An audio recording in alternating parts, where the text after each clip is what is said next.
नमस्कार श्रोते हो. दीपक रेगे कथाकथन चॅनलवर तुम्हा सगळ्यांचं मनापासून स्वागत. श्रोते हो, तुम्ही ऐकताय आयडा बॅरेटो लिखित तांबड्या आजीचे सारवलेले अंगण ही कादंबरी. आज या कादंबरीचा 33वा भाग आपण ऐकणार आहात. पण श्रोते हो, अजूनपर्यंत जर तुमच्याकडनं चॅनल सबस्क्राईब करणं झालं नसेल तर एकच विनंती करतो, कृपया चॅनल सबस्क्राईब करा. ऐकूयात तांबड्या आजीचे सारवलेले अंगण भाग 33. आता नारोभट दोन्ही वेळा मस्त मटण, मच्छी आणि दारू पीत आणि मंजुळाची स्वप्न बघत मजेत राहत होते. कधी मंजुळाची खूप आठवण आली की ते तात्यानू, मारुतीरायाची खूप आठवण येते रे. उद्या कुमठ्याला जातो, त्याची पूजा करतो, प्रसाद खाऊन येतो असं म्हणून कुमठ्याला जात आणि तात्या हसत हसत त्यांना लवकर ये रे असं सांगत. कुमठ्याला जाताना तारीनी आणि पेदीमाईनी दिलेले 2 नारळ मात्र नारोभट कुमठ्याला गेल्यावर मंजुळाकडे जाण्या अगोदर मारुतीरायाला फोडत, प्रसाद घेऊन मारुतीरायाची माफी मागत आणि मग मंजुळेकडे जात. आणि मग 2 दिवस कुमठ्याला मंजुळेचा प्रसाद खात खात ते तृप्तीनं मुंबईला परत येत. त्यावेळी तात्या त्यांना म्हणत, काय नारो, पोट भरला? आणि नारोभट हसत हसत. सांगण्याचा मतितार्थ काय, तर नारोभट दोन्हीकडचं जेवून फार तृप्त होते, समाधानी होते.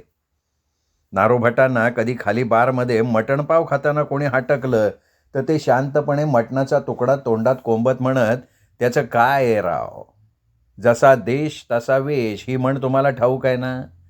झालं तर मग. आम्ही असताना पेदीमाय वारंवार केशा आजीची आठवण काढून डोळे पुसत होती.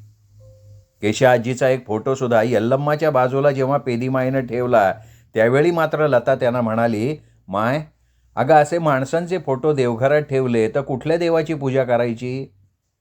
पेदीमाय ताडकन म्हणाली, अगोदर तू माझ्या केशवची आणि माझ्या आईची पूजा कर, मग कोणाची पण पूजा कर. आणि पेदीमाईच्या हट्टापुढे कोणाचं काही चालत नसे. बाळूमामाच्या लग्नाच्या वेळी आम्ही सगळ्यांनी मुंबईत खूप खरेदी केली. तसंच मुंजा नानानी, रघुमामानी खूप कापड खरेदी केलं. एकदा केशवनं सोनी आणि नेहा मावशीला एका चित्रपटाला नेण्याबद्दल तांबड्या आजीला विचारलं. आजीने त्या गोष्टीला साफ नकार दिला. त्या चित्रपटगृहातल्या काळोखात 3 तास सोनीला तिला केशवजवळ बसू द्यायचं नव्हतं. त्यात माझी आई तांबड्या आजीला सारखं म्हणत होती, माय, सोनी नेहाला जाऊ दे. पण आजीच्या बारीक नजरेनं बघितलं की लता मात्र त्यावेळी गप्प बसलेली होती. नंतर आजी जरा जोरात माझ्या आईला म्हणाली, नले, आत्ता तर 4 चित्रपट सगळ्यांनी बघितलेत. आता परत परत चित्रपट बघण्यापेक्षा उद्या जायची तयारी करायला पाहिजे. इथे ढीगभर कामं आहेत, काही गरज नाही तो चित्रपट बघत वेळ घालवायची. आणि मग माझी आईसुद्धा गप्प झाली. केशवला तांबड्या आजीचा नकार कळला. नंतर त्यांनीही जास्त आग्रह धरला नाही. सोनी मावशी मात्र अगदी फुरंगटून गेली. कुंदा मामी लगेच आमच्या सगळ्यात मिसळून गेली. तिच्या 3 सासवात आणि इतक्या जावात ती अखंड बुडून गेलेली होती. आम्ही जाणार त्या अगोदरच्या रात्री माझी आजी पान खात तात्यांबरोबर गप्पा मारत बसली होती. मंगेशचा म्हातारा खाली होता आणि नारोभट काहीतरी खात माझघरात बसले होते. तेव्हाच कुंदा मामी माझ्या आजीकडे आली, घुटमळत राहिली. तांबड्या आजीच्या ते लक्षात आलं. आजीने तिला जवळ बोलवलं आणि विचारलं, कुंदे, काय झालं बाळ, काही बोलायचं आहे का? आमची कुंदा मामी एकदम तांबड्या आजीजवळ जाऊन तिचे पाय धरत म्हणाली, आजी, मी इथं नवीन आहे. यांच्याशी आणि सासूबाईंशी कसं बोलावं हे मला कळत नाही, पण तुम्ही मोठे आहात, तात्या मोठे आहेत, म्हणून मी तुम्हाजवळ हे बोलतीये. आणि कुंदा मामी क्षणभर सांगू का नको या दुविधेत पडली. आजीकडे बघत राहिली. तशी आजी म्हणाली, अगं बोल ना पोरी, तुझी काय अडचण आहे ती तर आम्हाला सांग. आणि रडकुंडीला येऊन कुंदा मामी म्हणाली, आजी, माझ्या घरची परिस्थिती तुम्ही जाणता. लग्नाचा सगळा खर्चसुद्धा केशवदादांनी केला. पण तुम्हाला कोणाला ठाऊक नाही, मी इथल्या बिस्किटाच्या कंपनीत कामाला होते. आमच्या कुटुंबात मीच एकटी कमावणारी. बाबा, आई आणि मावशीला वयाप्रमाणे आता काही काम होत नाही. त्यात आमचा चंद्रकांत बिछाण्याला खेळलेला. बाबांची सगळी पुंजी चंद्रकांताच्या आजारपणात खर्च झाली. मी एकटीच कमावणारी होते. माझे बाबा म्हणत होते, माझं लग्न झालं की आपण काही शिकवण्या घेऊ आणि कसं तरी आम्ही भागवतो. पण मी बघितलं त्यांच्या म्हातारपणामुळे त्यांना कुठेही शिकवणी मिळाली नाही, एक सुद्धा. आता तुम्हीच सांगा ते सगळेजण जगणार कसे? आणि मी तरी यांच्याकडे कुठल्या तोंडानं मदत मागू? एवढं बोलून कुंदामामी पदर तोंडात कोंबून रडायला लागली. तांबडी आजी उठली. तिने कुंदामामीचा हात धरला, तिला माझघरात आणलं. लता आणि पेदीमाय आश्चर्यानं रडणाऱ्या कुंदामामीकडे बघत होत्या. आजीनी कुंदामामीला देवघरात आणलं आणि ती केशवच्या फोटोकडे बोट करून म्हणाली, "हा फोटो बघ कुंदा. हा फोटो आहे या पेदीच्या मोठ्या मुलाचा आणि माझ्या जावयाचा, म्हणजे ह्या लताच्या नवऱ्याचा. याला आम्ही इथे देवाच्या ठिकाणी ठेवलंय. का ठाऊक आहे? तो आम्हा सगळ्यांचा देव आहे. आणि वेडे, अगं तू त्या देवाच्या घरात आहेस. डोळे पुस आता, सगळं काही ठीक होईल हो." आजीने जेव्हा सगळं काही पेदीमायला आणि केशवदादाला सांगितलं, तसा केशवदादानं तातडीनं बाळूमामाला घेतलं, सोनवड्यांच्या घरी गेले आणि कुंदामामीचं अख्खं कुटुंब केशवदादाच्या घरी राहायला आलं. केशवने चंद्रकांतला एका चांगल्या हॉस्पिटलमध्ये उपचारांसाठी ठेवलं. ज्यावेळी कुंदामामी केशवदादाचे रडत रडत पाय धरायला लागली, तेव्हा केशवदादा तिला उठवत म्हणाला, "अगं पोरी, मी तुझा मोठा भाऊ आहे आणि भाऊ नेहमी बहिणीच्या पाठीशी असतो, हे माहिती आहे ना तुला?" कुंदामामीने रडत रडत मान हलवली. सोनवड्यांचे तात्या आणि नारोभट दोघांचं लगेच सख्य जोडलं. सोनवड्यांचं म्हातारपणी का होईना भाग्य उदयाला आलं होतं. मटणाचे तुकडे खात, दारूचे घोट मारत ते आराम खुर्चीवर बसून तात्या आणि नारोभटांबरोबर आपल्या जुन्या जमान्याच्या गोष्टी त्यांना ऐकवत, तपकिरीचा बार भरत आणि केशवनं हळूच आणून दिलेल्या सिगरेटच्या पाकिटातल्या सिगरेटी तिघेही बसून ओढत. आमच्या पेदीमाईने त्या गरीब कुटुंबियांना लगेच आपल्यात सामावून घेतलं होतं. कुंदामामी मात्र आपल्या आईवडिलांना, मावशीला आधार देणाऱ्या केशवच्या फोटोला न चुकता हळद कुंकू लावून 4 फुलं त्याच्या फोटोसमोर ठेवत असे आणि त्यावेळी लतासुद्धा तिला काही बोलायची नाही. सोनवड्याची म्हातारी विधवा बहीण सगळ्या प्रकारच्या भाज्या खूप छान करायची. आता पेदीमाय मटणवड्याबरोबर अनेक भाज्या शिजवत असे. कुंदाची आईसुद्धा अनेक निरनिराळे जेवणाचे पदार्थ रांधायची आणि रात्रीच्या जेवणाच्या पंक्तीतून उठताना पोट धरून उठायला लागायचं, इतकं ते सगळं जेवण छान असायचं. आजी आपल्या गुणी लताच्या या भरलेल्या गोकुळाला खूप मायेनं बघायची, पण तिने कधीही आंबा आईला लतेचा संसार असा भरलेला राहू दे म्हणून आळवलं नव्हतं. सोनवडीच्या प्रकरणामुळे आमचं कुमठ्याला जायचं 2 दिवसांनी लांबलं. कारण कुंदामामीचं कुटुंब इथं यायचं आणि आम्ही लगेच निघायचं, हे बरं दिसणार नाही म्हणून आजीने 2 दिवस राहायचं ठरवलं. पेदीमाईची खूप इच्छा होती की आम्ही सगळ्यांनी आणखीन राहावं. पण आता आमच्या अनिलदादाची रजा संपत आली होती. त्यात माझी आणि छायाची शाळा होती. रघुमामाला, मुंजा नानाला आपलं दुकान सुरू करायची घाई झाली होती. आणि नंतर रीतीप्रमाणे कुंदामामी आणि बाळूमामाला अंबाबाईची ओटी भरण्यासाठी कुमठ्याला आत्ताच न्यायचं आजीनं ठरवलं आणि केशवदादांनी झटपट मोठी लॉरी केली. यावेळी पुन्हा आम्ही त्या आरामदायक हलणाऱ्या डुलणाऱ्या घरात बसलो. यावेळी फक्त एक फरक होता.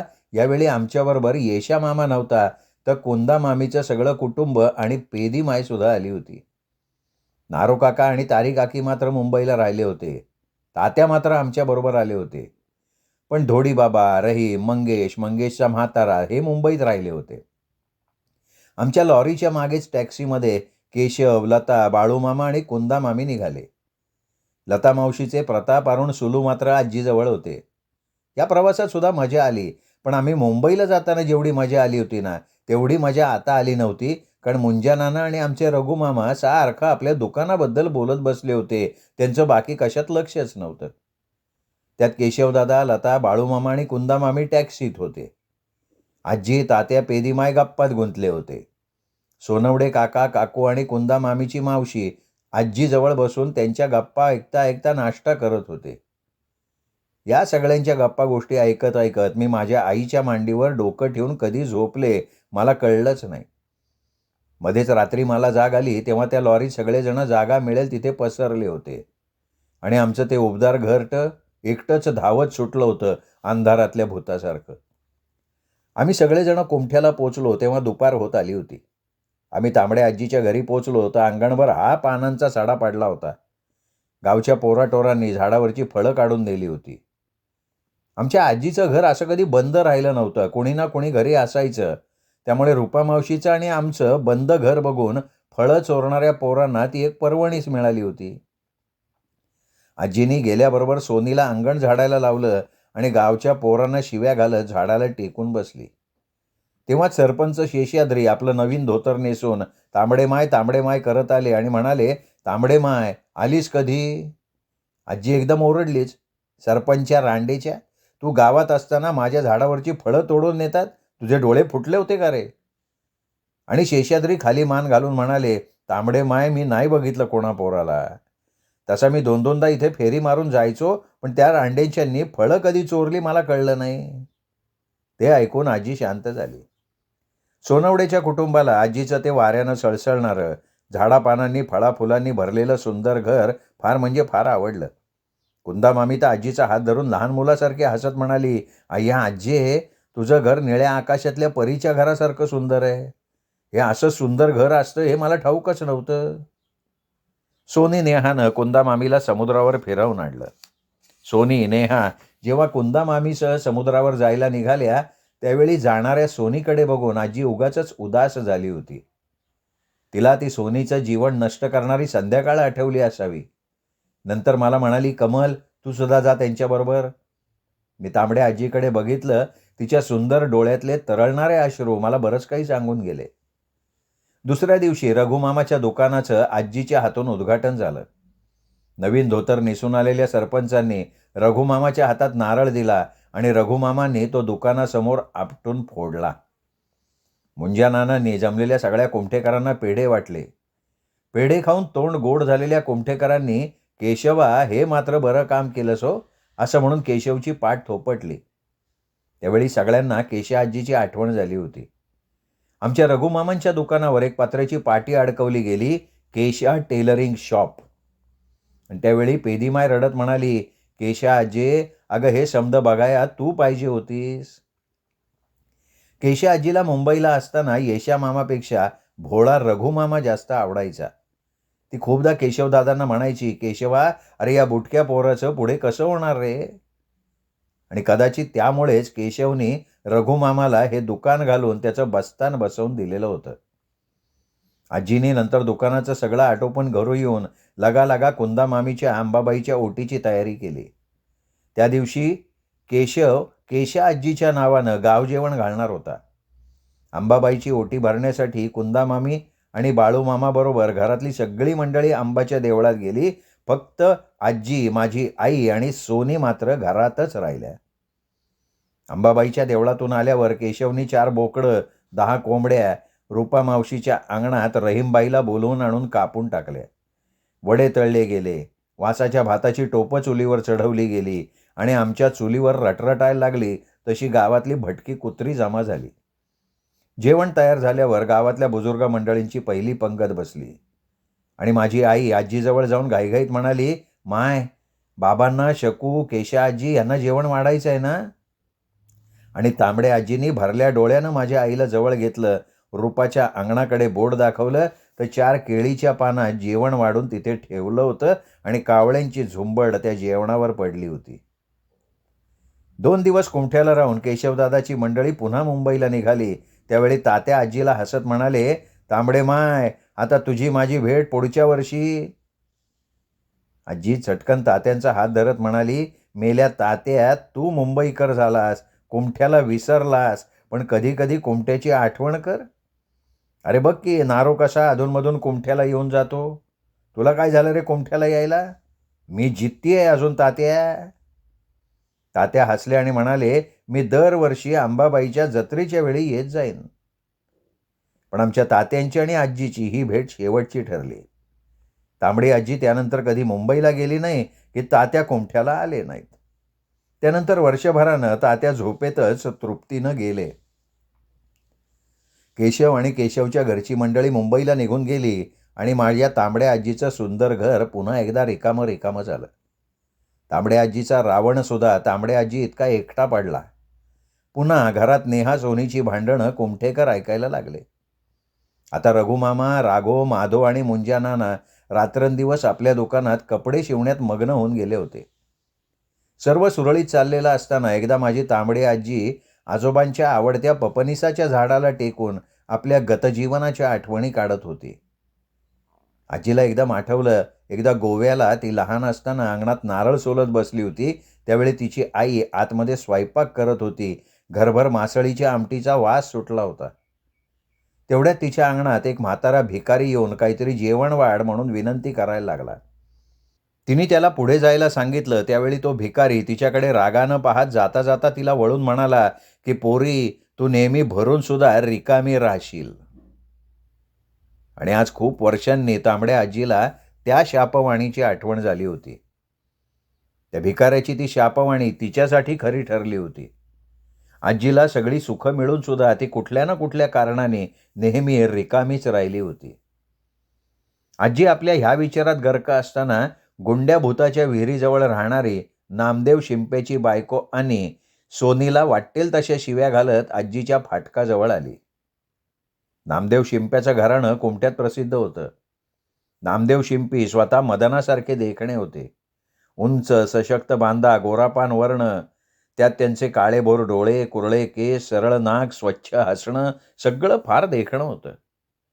कुमठेकर त्यांना देखणा नाम्या म्हणत, तर कुणी त्यांना तांबड्या आजीचा भाऊ म्हणत. पण असा हा देखणा पुरुष आपल्या पत्नीच्या म्हणजे आनीच्या ताटाखालचं मांजर होतं. नामदेव आपल्या आनीच्या मुठीत होते. तसं सगळं घरच आनीच्या मुठीत होतं म्हणा. आनी मात्र नामदेवाच्या उलट होती. उंच, काठीसारखे आणि बारीक आणि पातळ केसाची होती. तिचा गोल जबडा रुंद होता. आनीच्या व्यक्तिमत्वात एकच जमेची बाजू होती, ती म्हणजे नामदेवासारखी ती स्वच्छ गोरीपान होती. आनीकडे बघितलं की कोणालाही ती सर्वसाधारण स्त्री नाही याची पटकन जाणीव व्हायची. धड कुरूप नाही का धड सुंदर नाही असं आनीचं विचित्र ध्यान. कुणाशीही बोलताना आनी आपले पिंगट डोळे त्या व्यक्तीवर अगदी रोखून अशी बोलायची की समोरची व्यक्ती आपोआप अस्वस्थ व्हायची. या आनीला नामदेवापेक्षा देखणे असे 2 मुलगे होते, हरी आणि बाजी. दोघेही देखणे, उंचेपुरे, पण अत्यंत थंड स्वभावाचे. आईने बस म्हटलं की बसायचं, उठ म्हटलं की उठायचं. अशाच प्रकारे आनीने त्यांना वाढवलं होतं. आनीबद्दल आमच्या कुमठ्यात अनेक अफवा होत्या. कुमठेकर आनीला घाबरत तिच्या वाऱ्याला सुद्धा उभं राहत नसत. आनी एक करणी करणारी स्त्री होती आणि हे कुमठेकरांना तुकाराममुळे कळलं होतं. एकदा वरच्या आळीचा तुकाराम आपल्या आजारी पोराचा दृष्टीचा उतारा टाकण्यासाठी अमावास्येच्या रात्री स्मशानात गेला होता. त्या किर्र काळोखात राया आंब्याच्या झाडाच्या जरा पुढे उतारा ठेवून तुकाराम जरा घाबरून वळाला होता की त्याला अचानक दूर अंतरावर एका शेकोटीचा जाळ दिसला. त्या शेकोटीभोवती काही आकृत्या नाचताना दिसल्या. अर्थात हे बघितल्यावर उत्सुकतेपोटी तुकाराम जरा घाबरून दबकत दबकत त्या झाडाच्या आडोशानं त्या शेकोटीजवळ पोचला आणि त्याने तिथं बघितलं, एक संपूर्ण नग्न म्हातारा साधू त्या शेकोटीपुढे मांडी घालून बसला होता. त्याचे डोळे झाकलेले होते आणि काहीतरी मंत्र पुटपुटत तो त्या शेकोटीत आपल्या झाकलेल्या डोळ्यांनी काही टाकत बसला होता आणि त्या शेकोटीच्या आणि त्या साधूच्या भोवती गोलाकार अशा 4-5 नग्न बायका केस सोडून हातवारे करत मंत्र म्हणत बेफाम होऊन नाचत होत्या. तुकारामाने त्या बायकांकडे नीट बघितलं आणि त्याला धक्का बसला. त्या सगळ्याच बायका त्याच्या ओळखीच्या चांगल्या घराण्यातल्या होत्या आणि त्या बायकात नामदेवाची आनी सुद्धा होती. तुकाराम बघत होता. थोड्या वेळाने तो म्हातारा साधू उठला. त्याबरोबर त्या नाचणाऱ्या बायका नाचायच्या थांबल्या. नंतर तो साधू चालत चालत गावातल्या करीम चाच्याच्या नुकत्याच मेलेल्या 4 वर्षाच्या रहमानच्या कबरीजवळ आला. त्याच्या पाठोपाठ ती बायकांची भुतावळ होतीच. त्या साधूनी अगोदरच आणून ठेवलेल्या फावड्यानं ते रहमानचं प्रेत उकरून काढलं आणि ते घेऊन तो साधू पुन्हा त्या शेकोटीजवळ आला आणि नंतर त्या प्रेतावर काही संस्कार करून एक चाकू घेऊन ते प्रेत त्या म्हाताऱ्या साधूनं फाडलं. तुकारामला धक्का बसला. त्या साधूनी त्या सगळ्या बायकांना त्या प्रेताचं हृदय आणि लिंग कापून वाटलं. त्या बायकांनी ते खाऊन टाकलं. नंतर त्या प्रेताच्या हातापायाची नखं, केस, पायाचे अंगठे त्या साधूनी काढून घेतलं. पुन्हा प्रेत खड्ड्यात नेऊन व्यवस्थित पुरून टाकलं. हे सगळं भयप्रद दृश्य बघून बिचारा तुकाराम तिथून उलट्या पावलांनी पळत सुटला. असं म्हटलं जातं, या अशा अघोरी विद्येनं 3-4 प्रेतांचं हृदय आणि लिंग खाल्ल्यावर आणि त्या विद्येचे तंत्रमंत्र शिकल्यावर त्या सगळ्या व्यक्तींना मांजराचं किंवा अन्य प्राण्याचं रूप घेता येत असे. कुणावर कसलीही भानुमतीची करणी करता येत असे. स्वतः तुकारामच्या आजीनं सुद्धा तेच केलेलं होतं. तुकारामनी त्या बायकांची नावं कधी पुढे सांगितली नाहीत, पण नंतर अचानक तुकारामावर कोणीतरी करणी केली आणि अगदी मरणाच्या दारात पडलेल्या तुकानं आपल्या पत्नीला त्या बायकांची नावं सांगितली. नामदेवाच्या आनीला करणी करता येते, तिला मूठ मारता येते, ती भानामती करते, असं कुमठेकर म्हणत आणि तिच्यापासनं 4 हात लांब राहत असत.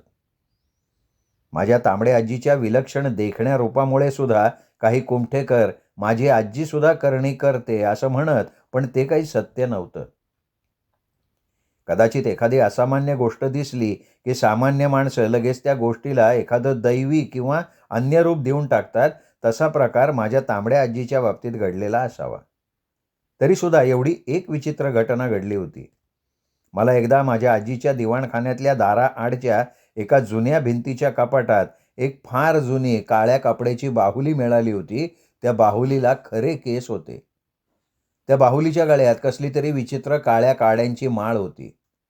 मी ती बाहुली हातात घेतली त्यावेळी माझ्या अंगावरच शहारा आला. माझ्या हातात जेव्हा ती बाहुली तांबड्या आजीने बघितली, त्यावेळी कधी नाही ती आजी एकदम माझ्यावर ओरडली आणि म्हणाली, "कमल, मूर्खे, ठेव आधी ती बाहुली कपाटात." एवढं बोलून तिने पुढे होऊन ती बाहुली खसकन माझ्या हातातनं ओढून घेतली, पुन्हा कपाटात ठेवून दिली आणि कपाटाला कुलूप लावून टाकलं. त्यावेळी मी तांबड्या आजीला विचारलं होतं, की "आजी, ती घाणेरडी बाहुली तू का ठेवली आहेस गं?" माझी आजी जरा वेळ विचारात पडली, पण लगेच मला घेऊन अंगणात जात म्हणाली, "काय आहे कमल, मी दिसायला अशी देखणे. काही लोकांच्या नजरा वाईट असतात बघ. त्यामुळे मला कोणाची वाईट नजर लागू नये, आपल्या घरावर कोणी करणी करू नये, म्हणून माझ्या आईने ती बाहुली करून आमच्या घरात ठेवली होती. जर कोणी आपल्या घरावर करणी केली, तर ती बाहुली ती करणी स्वतःवर उडवून घेते. कमल, माझं लग्न झालं ना, मग माझ्या आईने ही बाहुली मला देऊन टाकली. आणि तुझंही लग्न झाल्यावर तुझं घर सांभाळायला आणि तुलाही सांभाळायला मी ही बाहुली तुला देईन, म्हणजे तुझ्या घरावर काही वाईट प्रसंग येणार नाही." मला त्यावेळी आणि आज सुद्धा ठाऊक नाहीये की ती काळी बाहुली खरी माझ्या आजीनं कोणाकडनं करून घेतली होती का स्वतः तयार केली होती. पण तिच्याबरोबर घालवलेल्या माझ्या आयुष्यात तरी मी माझ्या सुंदर तांबड्या आजीला कधीही काही वेडंवाकडं करताना पाहिलं नव्हतं. जर माझ्या आजीला अशी करणी करता आली असती, तर तिची शकू, तिचा येशा, तिची सोनी, तिचा रघु असे तिच्यापासून दूर गेले असते का? माझी आजी आपल्या तरुण विधवा पोरीला घेऊन रडत बसली असती का? नलीला छळणारी राकेशची प्राची बारवाली अशी म्हातारपणी वारली नसती, तर तांबड्या आजीनं तिला तिथल्या तिथे मूठ मारून रक्त उकळून ठार करून टाकलं असतं. सगळ्यात महत्त्वाचं म्हणजे वाईट आनीची करणी सोनीला भोवली नसती. कुमठेकर तांबड्या आजीला काहीही बोलू देत.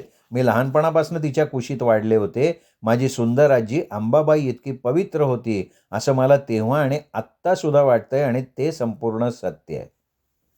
मला सांगायचं एवढंच आहे, की गावात घरोघरी अशा घटना घडतात आणि तशा घटनेतली ही आनी एक होती. आनीच्या घरात लक्ष्मी पाणी भरत होती. नामदेवकडे अनेक जमिनी होत्या, बागा होत्या. त्या सगळ्या बागा नारळी पोफळीनं भरलेल्या होत्या. अनीच्या मोठ्या मुलाचं हरीचं मुंबईला तयार कपड्यांचं मोठमोठं दुकान होतं, तर गोव्याला बाजीची दुकानं होती. बाजीच्या कपड्याच्या दुकानातनं कपडे शिवून ते हरीच्या मुंबईच्या दुकानात ठेवून विकले जायचे. हरीबाजीचा हा व्यवसाय खूप उत्तम चाललेला होता. नामदेवाचं गुंड्या भूताच्या विहिरीजवळ दुमजली सिमेंटच्या लाद्या घातलेलं घर होतं. घराच्या मागच्या दारी मोठी विहीर होती आणि अनिताजवळ राहायला चुलीबरोबर शेगडी सुद्धा होती. अनीच्या संसारात कशा कशाची कमी नव्हती. अनिला आपल्या श्रीमंतीचा विलक्षण गर्व होता. गावात अनीसारखी भांडखोर आणि मिजाजखोर बाई दुसरी कुणी नाही, असं कुमठेकर नेहमी म्हणत. आणि नेहमी जरीकाठी लुगडं नेसून आपल्या आंबाड्यावर शेवंतीची वेणी माळायची. तिच्या गळ्यात, हातापायात जितके म्हणून दागिने तिला घालता येतील तेवढे सगळे दागिने ते घालायची आणि त्या नेसण्याने आणि दागिन्याने आणि अधिक विचित्र दिसायची. अनीचा आपल्या मुलांवर, नवऱ्यावर विलक्षण वचक होता. नामदेवाच्या एकांतात असलेल्या त्या घराकडे कधीही कुठलाही कुमठेकर फिरकत नसे. अशा ह्या आणीच्या निव्वळ वाईट नावामुळे चांगल्या देखण्या हरीचं आणि बाजीचं कुठेही लग्न जमत नव्हतं. नारळाच्या दुधात भात शिजवणाऱ्या आणीच्या घरात आपली पोरगी द्यायला कुमठेकर घाबरत होते. न जाणो आणीचं आणि आपल्या पोरीचं पटलं नाही आणि त्यामुळे आणीने आपल्या पोरीला मूठ मारली तर. आणि याच कुमठेकरांच्या या विचाराने हरी आणि बाजी अजूनपर्यंत सडे राहिले होते. देखणा नामदेव आणीच्या करणीला फासला आणि आणीला घेऊन घरात बसला असं कुमठेकर चेष्टेनं आपापसात बोलत. त्यावेळी त्यांच्या घरातली म्हातारी रागवून ओरडून म्हणायची, "अरे रांडेच्यानो, आणीची चेष्टा करताय. तिने जर ऐकलं ना तर ती तुम्हाला मांजर नाही तर कुत्रं करीला." अशी ही गावविलक्षण आणि आजीच्या फाटकाजवळ येऊन दात ओठ खात सोनीला शिव्या घालत होती. कुमठेकरांची ही गर्दी तिथे जमली. आजी आणीचा आरडाओरडा ऐकून धडपडत उठली. फाटकाजवळ जात जोरात म्हणाली, "अगो आणि काय झालंय? माझ्या सोनीनी तुझ्या झाडावरचे नारळ चोरल्यासारखं शिव्या काय देतीयेस?" आणि भाव हरपून किंचाळली की ती रांडेची सोनी कुठे, बोलव तिला बाहेर. आणीचं ते ओरडणं ऐकून आजी सुद्धा रागात ओरडली, "अने रांडेचे काय झालंय मला सांग. माझ्या फाटकाजवळ येऊन माझ्या पोरीला शिव्या द्यायचं काम नाही." आणि रागानं थरथरत म्हणाली, "तांबडे, तू मला रांडेची म्हणतीयस, पण तूच खरी रांड आहेस." एवढं बोलून आजी काही बोलण्यापूर्वी आणि जमलेल्या कुमठेकरांकडे बघत हातवारे करत म्हणाली, "अहो, हिच्या त्या सोनीने माझ्या हरीला भुरळ घातलीये. आता तो मुंबईला जायचं नाव नाही काढत.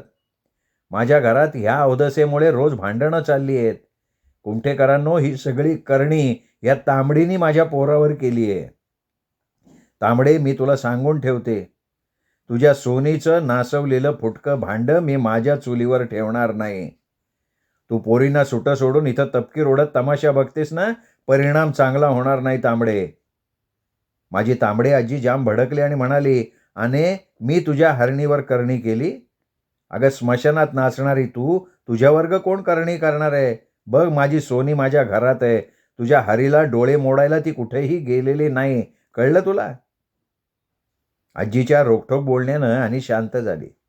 ती आजीला फक्त इतकंच म्हणाली की तुझ्या 10 जणांनी नासवून टाकलेल्या सोनीला आवर तांबडे, नाहीतर तिला देखील मी माझ्याबरोबर नागडेनी नाचवीन. आणि शांतपणे एवढं बोलून निघून गेली. सर्व कुमठेकर आपापसात बोलत तांबडे आजीच्या फाटकाजवळून निघून गेले. तांबडे आजी लटपटत्या पावलांनी आत आली. जोरात तिने सोनीला हाक मारली, पण सोनी तिला कुठे दिसेना. नेहानं बोट करून खवल्याच्या विहिरीकडे तिला बोट दाखवलं. सोनी तिथे लपून रडत होती. आजीनी सोनीच्या बकोट्याला धरलं, तिला बाहेर ओढलं आणि म्हणाली, "सोने, मला खरं खरं सांग, तू हरीबरोबर शेण खाल्लंस का?" आणि सोनी जोरात रडायला लागली. नेहाच पुढे आली आणि म्हणाली, "अगं माय, हरी आणि सोनीचं सूत जुळलंय ग." तांबडे आजीने ओढत ओढत सोनीला माझघरात आणलं आणि चुलीतलं जळकं लाकूड काढून ती सोनेला वाटेल तशी मारायला लागली. सोनी वेदनेनं किंचाळत होती आणि तांबडी आजी बेफाम होऊन सोनीला वाटेल तशी मारत होती. नेहा आपल्या आईचं हे भयंकर रूप बघून घाबरली. तिने आईला धरायचा प्रयत्न केला, पण आजीनं वेड्यासारखी लाथ मारली, नेहाला दूर लोटलं आणि चुलीतलं दुसरं जळतं लाकूड काढून पुन्हा सोनीला मारायला लागली. हा गोंधळ ऐकून मासळी घेऊन घरी आलेली रूपा धावत धावत आजीच्या घरात आली. रूपाने आधी आजीला लोटलं, सोनीला तिच्या हातातून सोडवलं. नेहाला म्हणाली, "नेहा, सोनीला विहिरीजवळ ने." आणि मग तांबड्या आजीला तिने दिवाणखान्यात आणलं, आराम खुर्चीत बसवलं. आजी त्यावेळी रक्तासारखी लालबुंद होऊन थरथरत होती. रूपाने लगबगीने तिला थंड पाणी दिलं प्यायला. तिच्या डोक्यावर पाणी थापलं आणि ती चुलीकडे आजीसाठी चहा ठेवायला गेली. रूपाला आजीच्या घरासमोर येऊन आणीनं एवढा तमाशा केला हे माहीतच नव्हतं. ती सकाळी मासळी आणायला बाजारात गेली होती. मासळी घेतल्यावर ती जरा वेळ रघुमामाच्या दुकानात बसली. त्यावेळी मात्र कुंभाराच्या पारुलनं दुकानाजवळ येऊन रघु आणि मुंजा नानाकडे बघत तिला म्हटलं की, "रुपे, तुला तुझ्या तांबड्या आजीनं बोलवलंय ग." आणि रूपा तिला काही विचारण्यापूर्वी ती घाईघाईत तिथनं निघून गेली. आणि रूपा घाईघाईनं आजीच्या घरी आली तर घरी हा गोंधळ चाललेला होता. रुपा चहा घेऊन तांबडे आजीजवळ गेली तर तांबडे आजी तिला रडत रडत म्हणाली, "रुपे, आणि इथे फाटकाजवळ येऊन मला आणि सोनीला शिव्या घालून गेली. ती म्हणत होती सोनीने तिच्या हरीशी सूत जुळवलंय." "रुपे, माझी सगळ्या कुमठेकरांसमोर आज पुन्हा मान खाली झाली ग. त्या आणीचं तोंड तुला माहिती आहे ना? आणि ह्या सोनी करता हे सगळं झालं. ही मेली कधी शेण खायला त्या हरीच्या जवळ गेली, देव जाणे." रुपा पटकन उठली. आजीला म्हणाली, "माय, पूर्वी सुद्धा सोनीला तू असंच मारलं होतंस. माय, पुन्हा सोनीला असं मारू नकोस ग. थांब जरा, मी आधी तिला बघून येते." रुपा सोनीकडे गेली तेव्हा तिच्या हातावर थोडं भाजलं होतं. बाकी फक्त लाकडाचा मार लागलेला होता. सोनीचं नशीब चांगलं म्हणून नेहानं भात चुलीवरून उतरवल्यावर चुलीतला जाळ कमी केला होता. माझ्या तांबड्या आजीला ही एक वाईट सवय होती. जरा काही झालं, तिचा संयम गेला की ती सरळ चुलीतलं लाकूड काढून मारायला सुरुवात करायची. पूर्वी नेहानी, शंकर्या आणि मध्या सोनीला त्या दगडाआड घेऊन बसतात असं तांबड्या आजीला सांगितलं तेव्हा सुद्धा तिने सोनीला असंच जळत्या लाकडानं मारलं होतं. रुपानी नंतर सोनीला उठवलं, आपल्या घरी नेलं आणि जाताना नेहाला मायकडे लक्ष ठेवायला सांगून ती आपल्या घरी गेली होती. श्रोते हो, तुम्ही ऐकताय आयडा बॅरेटो लिखित तांबड्या आजीचे सारवलेले अंगण ही कादंबरी. आजचा भाग इथेच संपला. पुढचा भाग ऐकण्यासाठी उद्या भेटूयात दीपक रेगे कथाकथन चॅनलवर. तोपर्यंत नमस्कार.